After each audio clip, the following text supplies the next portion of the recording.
Mic check, check, check. 1, 2, 3. Good? Okay. All right.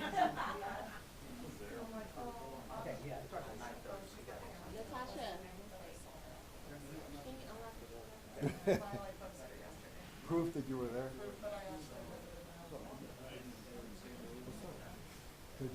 So they sent me back there yesterday. Y'all did a package on that, right? But I went back there, and so I got to the town fire got there. They got the video the day before, the day of. It's Bill Bonds. Bill Bonds' place had video. They sent me up there yesterday, and I get there, and the Bill Bonds place. I go in, the owner's not there, so I wait. go in later, he's there. But then the stepson of the guy that died there, he was like all emotional. And can't get the video, and I don't know. And he said no. I said okay. Well, I'm not gonna. You know, he doesn't want to give me the video. So okay. Well, you know, if you change your mind, call us. So I think, well, the stepson. He had the video? Well, he had, you know, they both had the video, but I didn't want to, you know, cause any pain. Right? So I said, okay, man, no big deal. So I go, and then I come back around to go out, and they call me back. Okay. And the stepson said, okay, I decided to call you. Okay, cool. So can you give me the video? Well, let's go to I don't only live 2 blocks now from here. Follow me. So I get ready to go out on Beach Street going north. He goes first. And I'm going to go, but there's traffic. Crazy traffic. So I have to wait. The guy didn't fucking wait for me. He lost me. He didn't want me to. He lost me. So I went back to the bail bond, got the number from the guy. And I guess they were able to get a hold of him and do a story. I was like, That bus, I mean, I don't know how fast that motorcycle was going, but sometimes you don't see motorcycles. because I don't know, I don't know how I was like, I'm not sure how it happened. The bus pulled in front of the motorcycle. Front. Because the bus was turning right there where I was. I was next to the bus, but I'm looking for damage in front of the bus. And we hit the side of it. The side of it. So was he blindsided then? As he hit towards the back, like the bus was coming and he was turning in, and he hit kind of the back. So, and the guy was like, I shouldn't have ran. I was like, man, I don't know. It's under investigation. It's an accident. They'll definitely school system. Yeah. It was an accident. But, you know, was he speeding? Possibly. Did he have the right of way? I would imagine he would. He did. Yeah. He did. Yeah. So. Yeah, I was next to the bus. I pulled from the street right where the bus was. But I was gone. It happened. Yeah. They didn't tell me to go to 940. Yeah, I was already done, and you were coming. Yeah. No, man, it was crazy. And and the stepson, he was over here. Like character, man, like you know. Guy just kind of like really weird, you know. Did y'all talk? Is that the one that y'all talked to on camera? He had a beard. Oh, no. I didn't see the story. I just said. I'm out. You did your part. I went all the way over, and you know, and it never. Like I listened to him, and I was trying to get the guy, and they lost him over here. They lived in that area, right? Yeah. So I mean, you know. Yeah, they'll get a lawyer. I felt bad for the bail bonds over there because he was like in the middle of it. You know? And we were asking him, you know, like, dude, you know.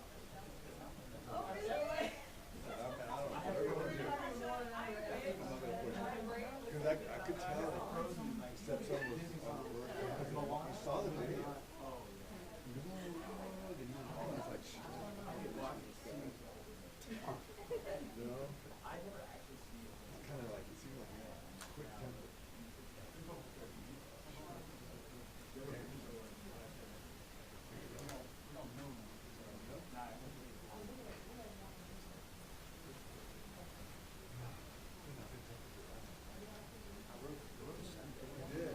It was muddy.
He's going to feed us.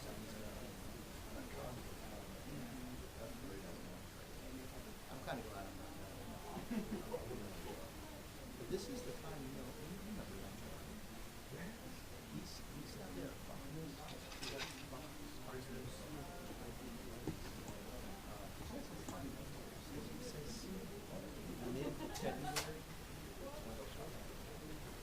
after Christmas, they're not crossing. They're not crossing. He said, go home.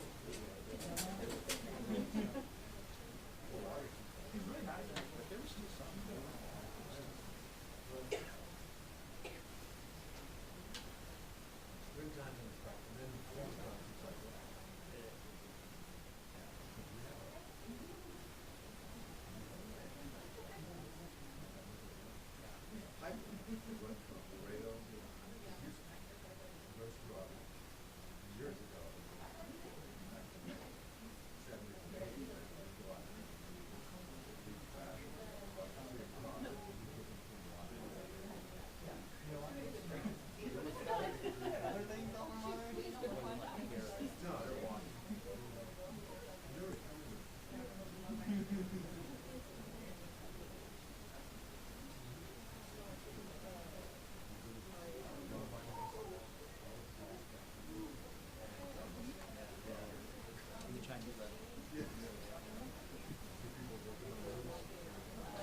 Is everybody good white balance wise and audio level wise?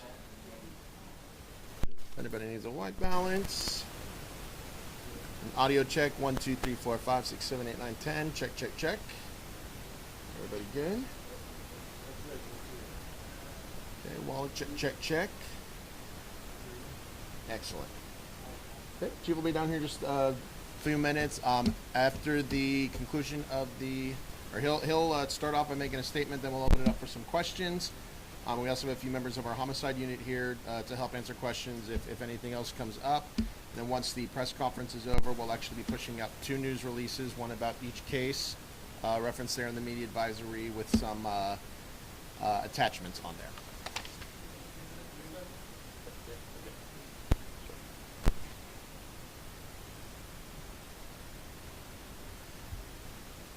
Thank you.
Good morning, and thank you for being here today. I'm Chief Al Jones. Over the past 5 weeks, Arlington Police Department responded to several high-profile incidents, including multiple homicides. I want to be clear, as a community, we are not going to accept or tolerate this kind of activity in our city. I also want to assure the community that Arlington Police Department will do everything in its power and to use every available resources that we have to hold those responsible for these crimes. With that, I am pleased to announce that we have made arrests in 2 of our recent homicides. I will start out with the first incident that occurred on December 29th. That morning, officers responded to a shopping center in the 6500 block of New York Avenue to investigate what reported was a physical struggle between a man and a woman. When officers arrived on the scene, they found a woman who was later identified as 56-year-old Tho Tatiyu, laying unresponsive on the ground, and she was pronounced deceased at the scene. Through the course of our investigation, we determined that the male pulled up next to the woman in the parking lot and attempted to, or grabbed her purse and stole it. As they fought for her purse, we believe the victim fell on the ground and was run over by the suspect vehicle as he fled the scene. When the detectives began investigating the case, we did not have a lot of leads to go on. We had some vague description of the suspect and the suspect vehicle.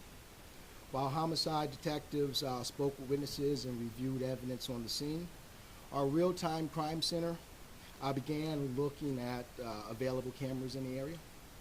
After reviewing footage, they were able to provide investigators with a possible vehicle of interest. Over the next several weeks, detectives were able to build on those leads, and they did some really outstanding police work that led them to a 35-year-old Fernando Taylor. Once they obtained a warrant for Mr. Taylor, our partners, the Houston Police Department, located him in their city and took him into custody without incident.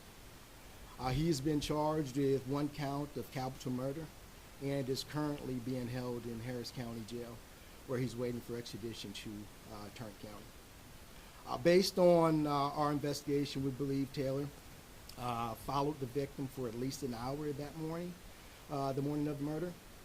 While it's unclear, while it's clear that he intended to rob her, but we still don't know why he targeted that victim. Once he's back here in Tarrant County, our detectives will attempt to interview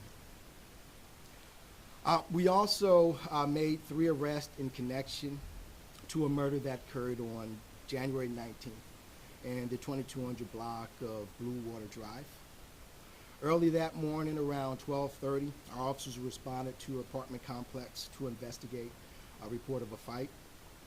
When they arrived on the scene, they found a man who was later identified as 51-year-old Frank Kazanika, laying on the ground, and he was brutally beaten. He was transported to the hospital, where he later died from his injuries. I can tell you the victim's injuries were so severe that it took us almost 2 days to positively identify who he was. A witness captured some video, cell phone video of the attack, which showed 3 men assaulting the victim. 2 of them were hitting him repeatedly with a large object. The video also showed a pickup truck and a Ford Mustang that were no longer in the parking lot when the officers arrived. We believe that the suspect left the scene in those 2 vehicles. The detectives recovered the Mustang the next day at an apartment complex about 4 miles away from the crime scene. We learned that it belonged to the victim. We believe the suspects took the victim's Mustang after the attack and dumped it there. Inside, we found several items that belonged to one of the suspects, which helped us to identify him. After further investigation, we were able to identify 3 suspects and obtain warrants for them. Members of our U.S. Marshals North Texas Task Force located the subject here, or located 3 subjects here in Arlington, and took them into custody without incident. Each of them have been booked into the Arlington City Jail on one count of capital murder. We'll provide you with the arrest reports that contain all of their names and ages. We are still working to determine why the suspects attacked the victim. Both of these investigations were very complex and required collaboration between many different units and law enforcement agencies to solve. I am incredibly proud of the dedication, the professionalism, and the efforts shown by the employees who worked on these cases. That included our homicide unit, the real-time crime center, the economics crime unit, our community action team, patrol, and our net team. We want to make the family, well, we want the victim's family to get the justice that they deserve. We want our community to feel safe. And I could say, or I think a lot of people will rest easier tonight, thanks to the hard work of the men and women of the Arlington Police Department. With that, I'll open up some questions.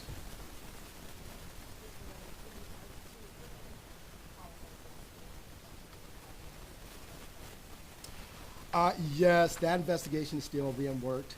I can tell you, after speaking with the detectives, they have made some progress.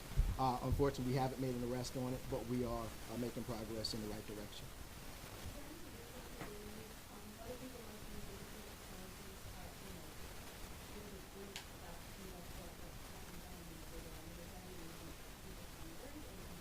No, I think that was an isolated incident. What I really want to drive home, I know that we've had a lot of incidents over the last month, and that could give you the perception that crime is up here in Arlington. That is furthest from the truth.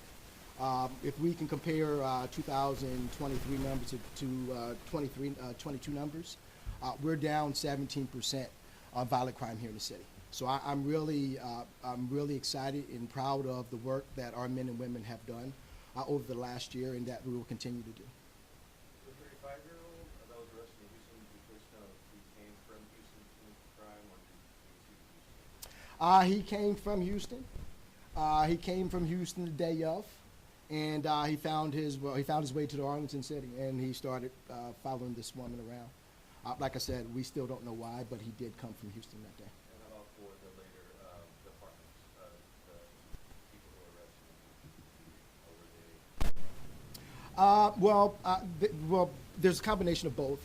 One of the gentlemen had an apartment, or used to rent an apartment in that same apartment complex, which he had moved out. Right now, we believe that they were staying somewhere in Fort Worth.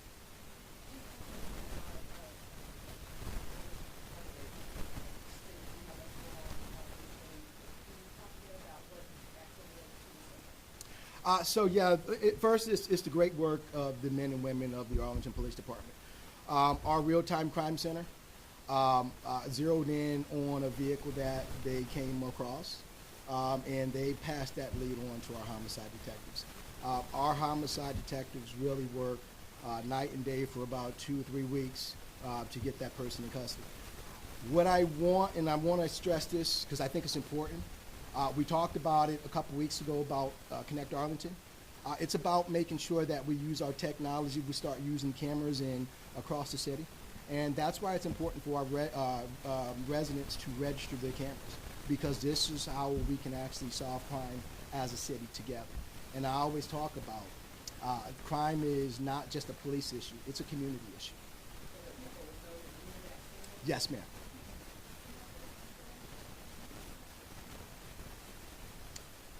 Yes, he did.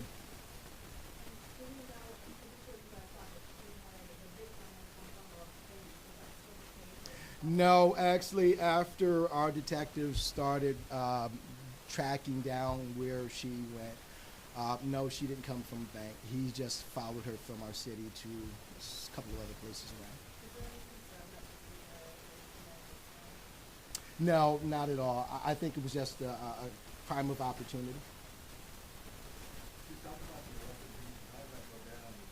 How did Houston PD help you? Did they kind of take on Yeah, so, once we identified who he was, our folks, our detectives worked with the Houston Police Department and the task for the Gulf Coast Task Force down there to actually track him to get him in custody, yes. And did he give up willingly, or was there? Yeah, he got, the incident was, when they arrested him, it was without incident.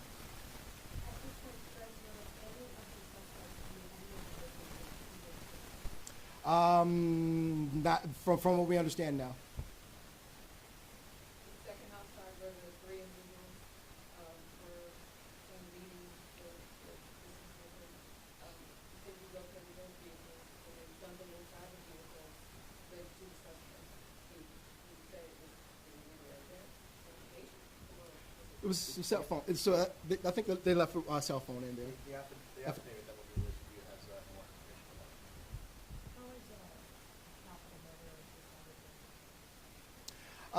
First, you're talking about the brutality of it. You're talking about history. There's a lot that goes into determine whether it's capital murder. For the first one, not only do you have a homicide, but you also commit a robbery during it. That's part of it. And then you're talking about, so there's a lot of different things that go into determining whether it's going to be a capital murder or just a regular murder case.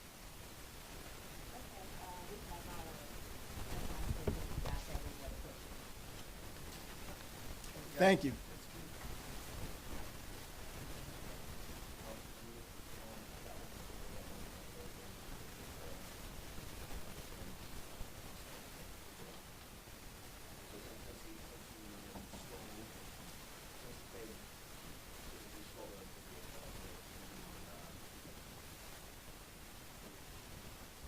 Good morning. My name is Detective Crystalline Robinson. That's Krystallene. Last name Robinson, Robinson. I actually worked the homicide with the victim that was beaten at the apartment complex. So if anybody has any questions, I'll take those now.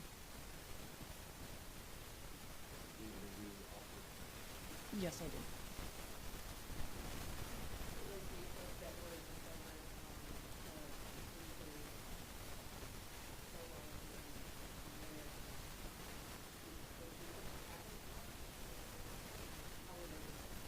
They were discovered through our real-time crime center. They were able to track them through cameras, honestly, is how they were able to track them down.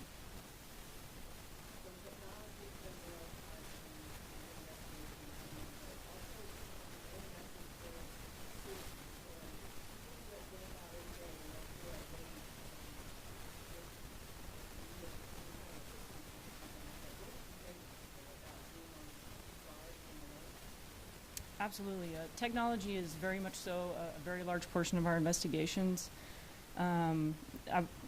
Like Chief Jones said, definitely having cameras is vital to us. Even if you, as a citizen, you don't think it's important, it can be important to us. Anything that you see, hear, obviously being aware of your surroundings, it's very important. All of those things are very important to our investigations.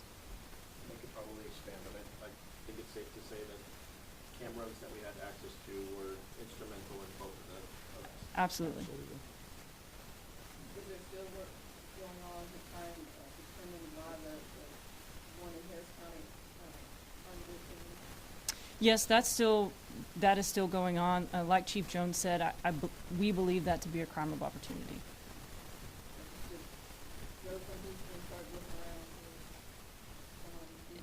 That's possible. I don't know. I didn't work that case, so I don't know the answers to those questions. You're still trying to figure out a motive for your case as well, right? Of why they beat this man? Well, I can tell you what we think is that this was over a car accident that could have occurred. I can't be 100% positive about that, but based on our investigation, that's what we think. Brutality sounds. It's very brutal. It's a hard video to watch, and it's a very brutal murder. Did those suspects have trials? One of them did, but the other two did not. All right. Good. Thank you. Yep. And then as soon as I get back to my computer, we have arrest warrant affidavits for all 4 suspects, as well as their booking photos. The booking photo of the suspect from the December case from Harris County Jail, but we did go ahead and get that from them, just so that you guys didn't have to call down to Houston. And then if y'all have any other follow-up questions, Video that she referenced? that we will not be releasing. So what video are you releasing? We are not releasing any video of the incidents, just the booking photos and the arrest warrant affidavits. I think most of y'all were at both of the crime scenes, so hopefully y'all have some scene video of those. But just because now the cases will be turned over to the DAs, and a lot of that video will be used for evidence, and also certainly with the one at the apartment complex, like she mentioned, that's a very brutal one, and so that's probably not something that we would release anyways, just respect for the family and other folks involved with that.